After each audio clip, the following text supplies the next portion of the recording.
Sir திமுக வலுவான ஒரு கூட்டணியை கட்டமைச்சிருக்காங்க. ஆனா மற்ற கட்சிகள் பெரிய அளவுல கூட்டணியை கட்டமைக்கல.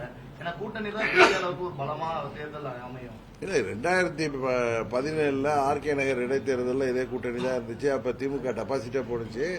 2019 தேர்தல் அப்போ இங்கே பழனிசாமி ஆட்சி மேலே இருந்த கோபத்தினால மக்கள் தமிழ்நாட்டில் தேசிய ஜனநாயக கூட்டணிக்கு வாக்களிக்கல.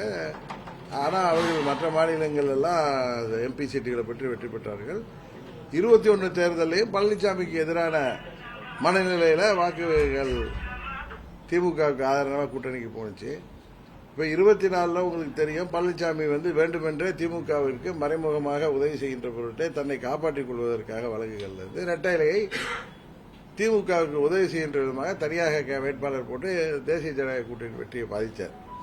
இப்ப ஒரு கூட்டணி பலமாக இருக்கலாம், ஆனா மக்கள் எதிராக பொழுது அந்த கூட்டணியின் வாக்குகள் எங்கு போனது என்றே தெரியாமல் போய்விடுது. கடந்த காலங்களில் நீங்க பார்த்திருக்கீங்க.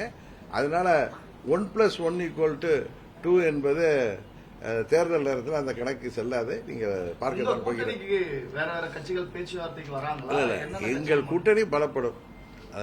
அந்த அளவுதான் நான் சொல்ல முடியும். எங்கள் கூட்டணி திமுக கூட்டணியை விட பலமான கூட்டணியாக மக்கள் ஆதரவோடு திமுக கூட்டணிக்கு மாற்று சக்தியாக தேசிய ஜனநாயக கூட்டணி வருகிற தேர்தலை சந்திக்கும். செங்கோட்டையனோட அதிருப்தி எப்படி பாக்குறீங்க? அதுதான் சொல்றேன். திரும்ப திரும்ப இந்த ஆட்சியில நடக்கிற முறைகேடுகளை பத்தி கேள்வியே கேட்காம நீங்க வீணா போன பழனிசாமியை பத்தியே கேட்டுட்டு இருக்கீங்க. இல்ல அது இது ஒரு பெரிய இது பல முறை கேட்டாச்சு. ஒரு 15 நாளா கேட்டு கேட்டு புளித்து போன சப்ஜெக்ட் இது. இந்த ஆட்சியில தினம் ஒரு கொலை நடக்குது, தினம் ஒரு கற்பழிப்பு சம்பவம், கேள்விப்படாத அளவிற்கெல்லாம் குற்றச்சம்பவங்கள், கொலை சம்பவங்கள், 5000க்கும் 10,000க்கும் கொலை நடக்குது. மூளை முடுக்கெல்லாம் கஞ்சா வியாபாரம், பள்ளிகளுக்கு பக்கத்தில் தடை செய்யப்பட்ட போதைப் பொருட்கள்லாம் விற்கப்படுகிறது. இந்த ஆட்சியாளர்கள் தூங்கி கொண்டிருக்கிறார்கள். திரு ஸ்டாலின் அவர்களும் அவரது குடும்பம் மாத்திரம் இன்றைக்கு பாதுகாப்பாக இருக்கிறார்கள். அது சம்பந்தமான கேள்விகளை தொடர்ந்து கேட்டீங்கன்னா நான் பதில் சொல்ல முடியுமே தவிர திரும்ப திரும்ப இந்த புளிச்சி போட பழனிசாமி கதையை பேசுவது எனக்கு என்னமோ அது தேவையில்லாத சப்ஜெக்டா நினைக்கிறேன்.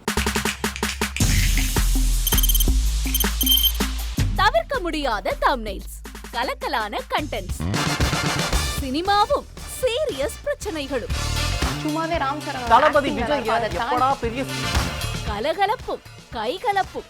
Me too love you. Thank you. அவர்களை மாஸ் ஏத்துறது தியேட்டர் தெரிக்குதுனாலே டன் தான். பிரேக்கே இல்லாமல் பிரேக்கிங் நியூஸ் சொல்லும் தந்தி டிவி ஆப். இன்ஸ்டா தலைமுறை வரை இறங்கி அடிக்கும் தந்தி டிவியின் டிஜிட்டல் எக்ஸ்க்ளூசிவ். பாடி காமிச்சீங்க. அது அதை விட மோசம். இல்ல பாடி காமிச்சீங்கன்னா அது இன்னும் வெரி பேட். தந்தி டிவி ஆப்பை இலவசமா டவுன்லோட் செய்யுங்க. ஃபாலோ பண்ணுங்க, சப்ஸ்கிரைப் பண்ணுங்க, என்ஜாய் பண்ணுங்க.